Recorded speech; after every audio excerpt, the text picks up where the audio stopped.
Bonjour YouTube, comment ça va? C'est incroyable où je suis au Steve Jobs Theater. Il y a pas mal de vent d'ailleurs par avance, je m'excuse pour le petit bruit qu'il peut y avoir devant, mais le lieu est quand même magnifique. Je me suis dit qu'il fallait que je tourne une vidéo ici. En plus, il n'y a plus personne, je suis tout seul. C'est génial. Le Steve Jobs Theater, c'est à Apple Park, c'est en Californie. C'est là où Apple, en partie, a tenu sa WWDC, où ils ont donc levé le voile sur le nouveau MacBook Air. Nouveau MacBook Air de par le design, bien entendu, mais également de par la puissance, puisque fini les puces M1, désormais on passe aux puces M2. Et ces puces M2, elles posent quand même quelques questions. Cette vidéo est simplement une vidéo de prise en main parce que j'ai eu la chance et l'opportunité quasi en exclusivité pour vous de prendre en main ces MacBook Air ici et de vous en faire une vidéo de démonstration, de première prise en main avant que je les reçoive bien entendu et qu'on fasse beaucoup plus de vidéos un peu plus poussées, dédiées de tests sur ces machines. Donc si ce n'est pas fait, premièrement petit pouce bleu dans la barre des pouces bleus et deuxièmement on s'abonne, ça me ferait toujours plaisir. Alors du coup ces nouveaux MacBook Air M2, ils sont nouveaux de par donc je l'ai dit le design. Nouveau design qui est un peu hérité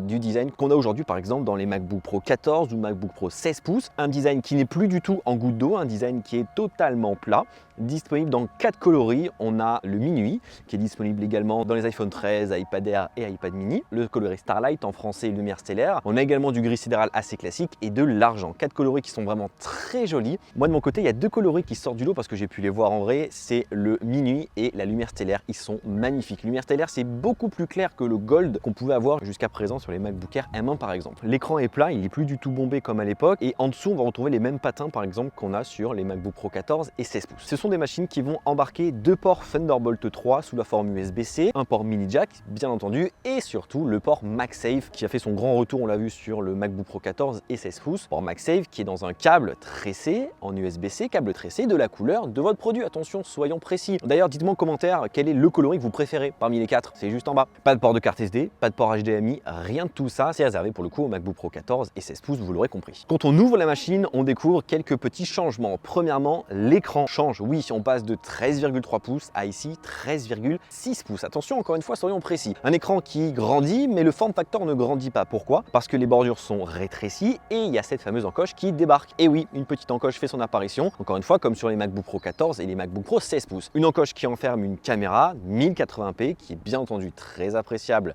À l'heure aujourd'hui, on fait quand même beaucoup encore de visio, même si je suis ici à Apple Park, on en fait beaucoup des visios. Hein. Et oui, je pense que vous aussi. Donc c'est très cool qu'elle soit disponible. L'écran, c'est un écran Liquid Retina. Pourquoi? Parce que tout simplement, c'est l'écran qui permet d'arrondir l'écran dans les angles en haut et surtout d'affiner les côtés des bordures. Le clavier, quant à lui, change également. Désormais, c'est le Magic Keyboard, exactement comme le MacBook Pro 14 et MacBook Pro 16 pouces. Clavier qui est ultra confortable, que ce soit côté course, côté toucher. Vraiment, j'ai pu très rapidement m'amuser avec, mais c'est vraiment comme les MacBook Pro 14 et 16 pouces. Toujours le bouton Touch ID en haut à droite, pas de touch bar, rien de tout ça, simplement des touches de fonction. Et juste en dessous, le trackpad Force Touch, comme d'habitude, assez grand pour le coup. Le clavier ne matche pas pour le coup avec chaque produit, c'est du clavier noir sur chacun des produits. Et il n'y a pas de bordure blanche, comme les rumeurs pouvaient le dire, que les nouveaux MacBook Air M2 seraient avec des bordures blanches, et il n'y a que des bordures noires. Les haut-parleurs sont situés juste en dessous, on passe de 2 haut-parleurs à 4 haut-parleurs, et le son sera désormais compatible Dolby Atmos, mais également audio spatial. Et on aura 3 micros de qualité studio pour s'enregistrer. Comptez sur moi bien entendu pour faire le petit test à la guitare dès que je retrouverai ce MacBook Air chez moi. Le MagSafe est compatible charge rapide, mais attention, dans la boîte de base, on n'a pas ce qui est compatible charge rapide. On a un chargeur classique qui, quant à lui, en 30 watts. On peut payer 20 € supplémentaires pour avoir le double chargeur qui, lui, permet d'avoir tout simplement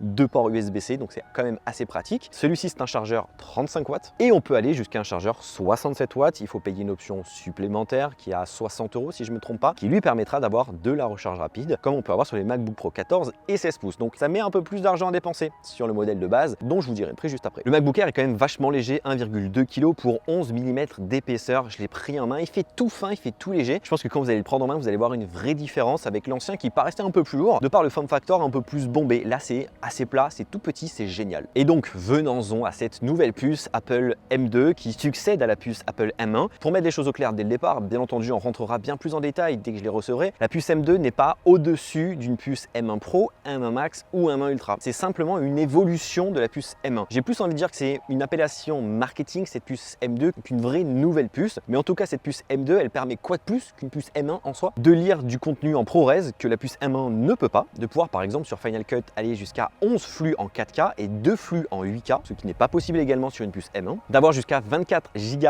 de mémoire, donc de la RAM, c'est configurable en 8, 16 et 24 Go, et aussi d'avoir beaucoup plus de possibilités d'applications ouvertes à la fois, que ce soit sur l'écran d'accueil, sur différents bureaux, de pouvoir vraiment switcher entre entre elles en gagnant du temps sans avoir de freeze ou de lag. Voilà, bien entendu, ça demande à être testé un peu plus en détail pour savoir vraiment qu'est-ce que ça peut proposer. Comptez sur moi pour tester tout ça d'ailleurs. Cette puce M2 de base, c'est 8 cœurs de CPU, 8 cœurs de GPU qu'on peut également configurer en 10 cœurs de GPU, 256 Go de stockage interne et donc 8 Go de RAM qu'on peut également donc configurer en 16 et 24 Go. Le prix d'entrée, 1499 € pour ce MacBook Air M2 avec les specs que je viens de vous citer. C'est un prix qui est équivalent à ce que l'on avait sur les MacBook Air M1 jusqu'à présent. Et d'ailleurs, ce MacBook Air M1 reste au catalogue au prix de 1199 €. 300 € d'écart entre un MacBook Air avec un ancien design, la puce M1 qui est un peu moins puissante, pas de MagSafe, pas de chargement rapide et tout ça. C'est à se questionner sur est-ce qu'il faut vraiment mettre 300 € de plus pour avoir ce nouveau MacBook Air M2 et toutes ces nouveautés, ou un MacBook Air M1 qui, à proprement parler, M1, M2 reste assez équivalent, peut faire l'affaire selon votre utilisation. Comptez sur moi, encore une fois, pour vous faire une vidéo d'ici quelques temps sur quel Mac choisir, puisque oui, maintenant la question se pose. Et d'ailleurs, il y a un autre Mac qu'Apple a sorti, c'est un MacBook Pro 13 pouces, ancien design entre guillemets, avec la Touch Bar, avec tout simplement ce que l'on avait sur un MacBook Pro M1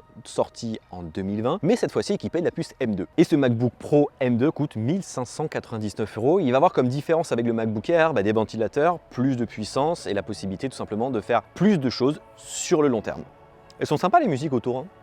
Donc voilà ce que je pouvais vous dire concernant ce MacBook Air M2, cette petite première prise en main. J'espère que ça vous a plu en tout cas. Si vous avez des questions, n'hésitez pas. Comme d'habitude, les commentaires sont là pour ça. Je me lasse pas du tout du cadre quand même ici. C'est magnifique. Je vis un rêve d'être ici à Apple Park au Steve Jobs Theater. Je suis très content. Je vous en remercie encore une fois parce que c'est grâce à vous que je suis ici. Nous on se dit à très bientôt pour parler de WatchOS, d'iOS, de macOS ou pourquoi pas d'iPadOS. Et bien entendu, on testera ces machines comme je le redis depuis tout à l'heure en vidéo dès que ça sortira le mois prochain. Ça sort en juillet. Et oui, gros pouce bleu dans la barre des pouces bleus si vous avez apprécié cette vidéo. Nous on se dit à très bientôt, prenez soin de vous, à très vite. Je vais faire un tour du Steve Jobs Theater, bye bye.